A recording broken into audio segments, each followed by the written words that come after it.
नमस्कार, रोकठोकमध्ये आपलं स्वागत। भीती हा मनुष्याचा स्वभाव आहे, मात्र त्याच वेळी भीती हे एक प्रकारचं भांडवल देखील आहे। तुमचा विश्वास बसत नाहीये ना?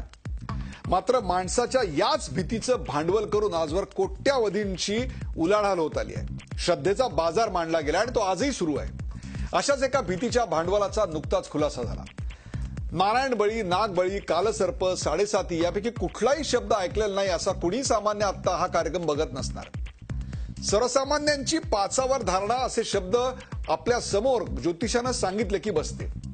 मात्र या सगळ्यापैकी कोणालाही कशाचाही घाबरायचं काहीही कारण नसल्याचं नुकतं स्पष्ट झालंय।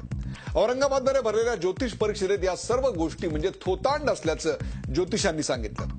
यामुळे या चर्चेला आता जोर आलाय की नारायण नाग ज्योतिषांनी आजवर या गोष्टीचा खुलासा का बरं केला नाही? इतके वर्ष ही कोट्यावधींची इंडस्ट्री अशीच का बरं चालू ठेवली?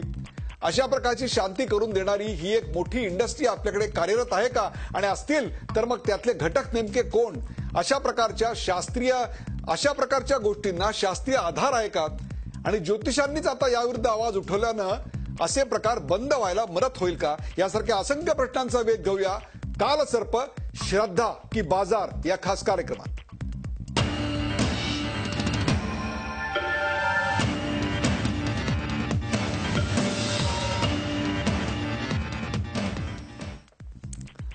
कालसर्प, श्रद्धा की बाजार या कार्यक्रमात सुरुवातीला पाहूया या विषयावरचा एक खास रिपोर्ट। ज्योतिषशास्त्र बरोबर कसं हे सांगणार, कारण पण ते अंधश्रद्धेमध्ये ज्या ज्योतिषशास्त्रात जे कर्मकांड आलंय त्याच्या विरोधात बृहद महाराष्ट्र ज्योतिष मंडळ आहे। कालसर्पयोग असू द्या, नारायण नागबळी असू द्या किंवा साडेसाती असू द्या, या भाकड कथा ज्योतिषशास्त्रातून गेल्या पाहिजे याच्यासाठी मी त्यांच्याबरोबर काम करायला तयार आहे। आणि ते आमच्याबरोबर 19 साली आमच्याबरोबर ते काम करतील हे भविष्य मी या ठिकाणी सांगतो।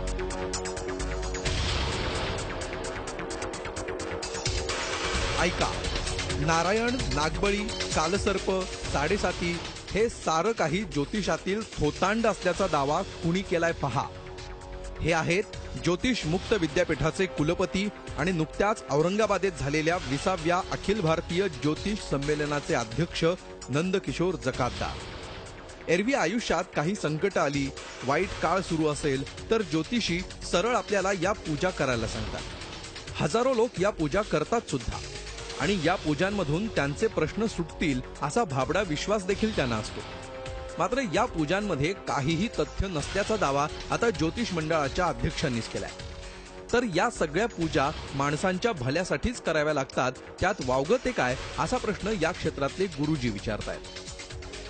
आपल्या इथे प्रत्येक शहरामध्ये, प्रत्येक घरामध्ये कुठेही आपण या कालसर्पाची पूजा करू शकतो, कारण नवग्रहामध्ये जसे ग्रह आहे सूर्यादी, त्याप्रमाणेच राहू हा ग्रह आहे।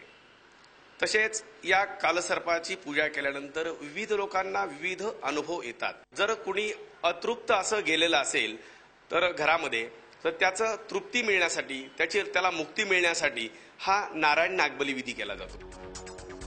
अंधश्रद्धा निर्मूलन समिती तर फल ज्योतिष हे शास्त्र मान्य करायलाच तयार नाही। हे थोतांड आहे असं सांगत शास्त्र आहे तर सोदाहरण सिद्ध करावं असं थेट आव्हानच त्यांनी दिलंय।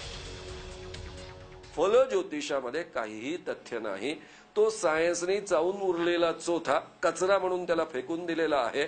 आणि तरी हा धंदा चालतो, कारण तुमच्या माझ्यावर लहानपणापासून त्या पद्धतीचे संस्कार झालेले असतात। सर्वसामान्य माणसांना ही लॉ प्रोबेबिलिटी माहीत नसते आणि त्यांना असं वाटतं जे खरं ठरलं म्हणजे याचा अर्थ काहीतरी यांना कळतं, त्याच्या आधारावर खरं ठरलं।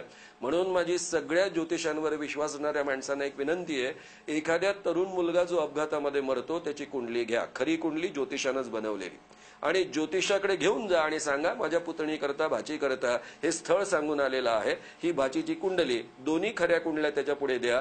आणि एकाही ज्योतिषाला हा मुलगा मेलेला आहे हे सांगता येत नाही। माणूस मेलाय की जिवंत आहे हेच जर यांना सांगता येत नसेल तर मेल्यानंतर तर कुंडलीमध्ये काहीच दिसायला नको। हे माणसं त्या मेलेल्या मुलाचं लग्न त्या मुलीसोबत लावण्याचा सल्ला देतात, न देतात, हे सगळं स्वतःच्या कानाने ऐका। तुमच्या लक्षात येईल की ज्योतिषांना काहीही कळत नाही।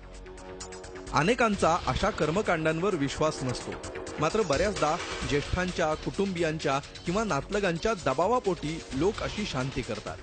त्यामुळेच हा व्यवसाय तेजीत असल्याचं पत्रकार सांगतात। मी एक पत्रकार आहे, सातत्याने आम्ही माध्यमांमध्ये अंधश्रद्धेविरोधामध्ये भूमिका घेत असतो। परंतु घरातल्या काही प्रसंगांनंतर घरच्यांच्या दबावाला बळी पडल्यामुळे मला कालसर्पशांती करावीच लागली. अगदी त्याला मी कडाडून विरोध केला. अगदी प्रत्यक्ष पूजा चालू असतानाही मी त्याला विरोध करण्याचा प्रयत्न केला, पण त्याचा काही उपयोग झाला नाही. बरं, हे सगळं झाल्यानंतर मला त्याचा व्यक्तिगत काय फायदा झाला आयुष्यामध्ये, तर त्याच्या पूजेच्या आधीचं आयुष्य तेच होतं आणि आताचं आयुष्य तेच आहे. मला असं व्यक्तिगतरित्या वाटतं की प्रयत्न हेच आपलं अंतिम परमेश्वर असतो आणि प्रयत्नांवरच श्रद्धा ठेवायला हवी. नारायण सर्प हा विधी करायला साधारण 4,500 रुपयांचा खर्च येतो. एका दिवशी एका वेळी साधारण 50 जणांचा विधी उरकला जातो. त्यामुळे एका ठिकाणी एका वेळी 2,25,000 रुपयांची उलाढाल होते. अख्ख्या महाराष्ट्राचा विचार करता ही उलाढाल किती कोटींची असेल याचा अंदाज येऊ शकतो. श्रद्धा हा प्रत्येकाचा वैयक्तिक विषय असला तरी भक्तांच्या भीतीचा गैरफायदा कसा उठवला जातो हे ज्योतिष परिषदेतल्या खुलाशानंतर स्पष्ट झालंय. आता सोनारानंच कान टोचल्यानंतर असे प्रकार थांबायला मदत होईल अशी अपेक्षा. विशाल करोळे, झी मीडिया, औरंगाबाद. कालसर्प श्रद्धा की बाजार या विषयावरचा हा एक खळबळजनक रिपोर्ट आपण पाहिलात. आज याच विषयावर मी चर्चा